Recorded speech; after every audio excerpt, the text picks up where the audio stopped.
नमस्कार विद्यार्थी मित्रांनो. आदिवासी विकास विभाग चौकीदार भरती 2026 याविषयीची माहिती आपण या व्हिडिओच्या माध्यमातून पाहूया. लक्षात ठेवा, कामाचं स्वरूप, ड्युटीच्या वेळा, सुट्ट्या, संपूर्ण माहिती याबद्दलचा एक अहवाल चर्चा आपण या माध्यमातून करूया. आता लक्षात ठेवा, ही जी परीक्षा आहे तर केवळ 10वी पास वर आहे. ही शैक्षणिक पात्रता म्हणून आपल्याला सांगता येईल.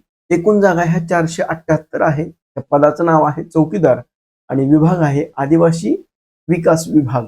आता लक्षात ठेवा की ही परीक्षा कोण घेणार आहे. तर याबद्दलचं जर बघितलं गेलं तर आपल्याला सर्वात महत्वाचं एक गोष्ट लक्षात ठेवा की परीक्षा कोणाकडे जरी असेल तर आपल्याला महत्वाचं आहे परीक्षा देणं, त्या संदर्भाबद्दलचं आहे. त्यामुळं परीक्षा कोणीही घेतली तरी ती शेवटी एक बेस जो आहे अभ्यासक्रमाचा, GK GS आहे, त्याच्यानंतर गणित बुद्धिमत्ता आहे, मराठी व्याकरण आणि इंग्रजी व्याकरण, ह्या चारीवर 25-25 प्रश्न, 100 मार्क, म्हणजे 100 प्रश्न 200 मार्क, म्हणजे ही भूमिका आहे.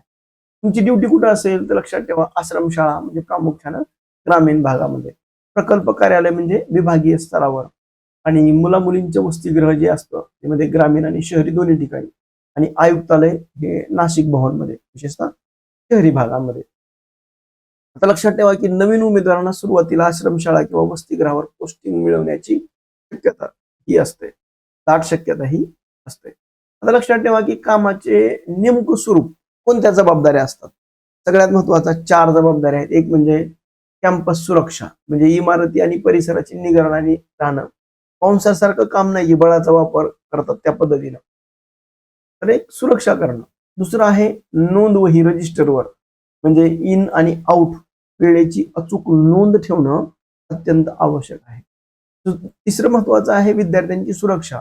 अनोळखी व्यक्तींना विना परवानगी प्रवेश हे सक्त मनाई आहे. आणि चौथं आहे अधीक्षकांना मदत, म्हणजे हॉस्टेल वार्डन अधीक्षकांना दैनंदिन कामकाजामध्ये सहकार्य करणं.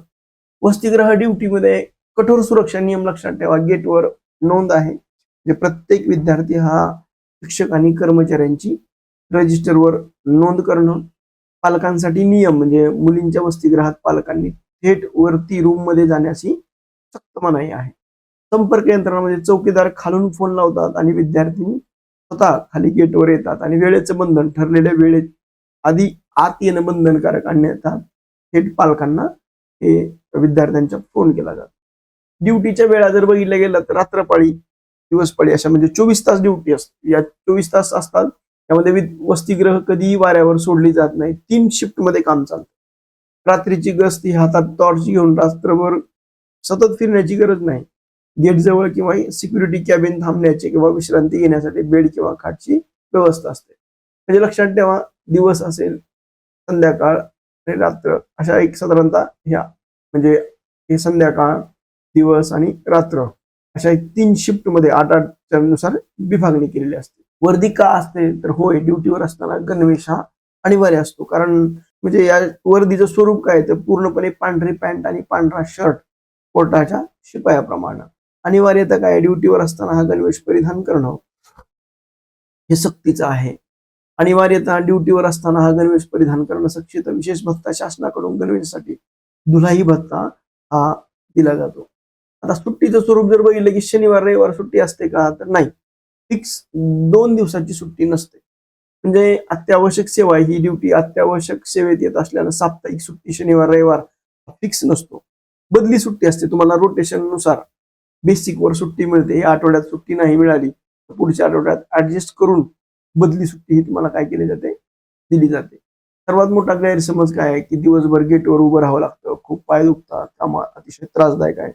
लक्षात ठेवा की सत्य आहे, गेटवर खुर्ची, सिक्युरिटी कॅबिनची पूर्ण व्यवस्था असते. हे गव्हर्नमेंटचं काम आहे. कामाचं स्वरूप अत्यंत सुरळीत, सुरक्षित आणि सर्वात महत्वाचं सन्मानजनक आहे.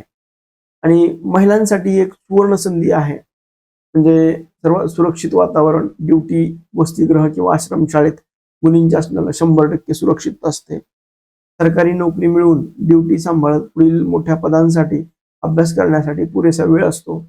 स्पर्धा कमी आहे. चौकीदार हे पद ऐकून अनेक महिला अर्ज करत नाही, त्यामुळे इथं नोकरी मिळण्याची जास्त संधी आहे.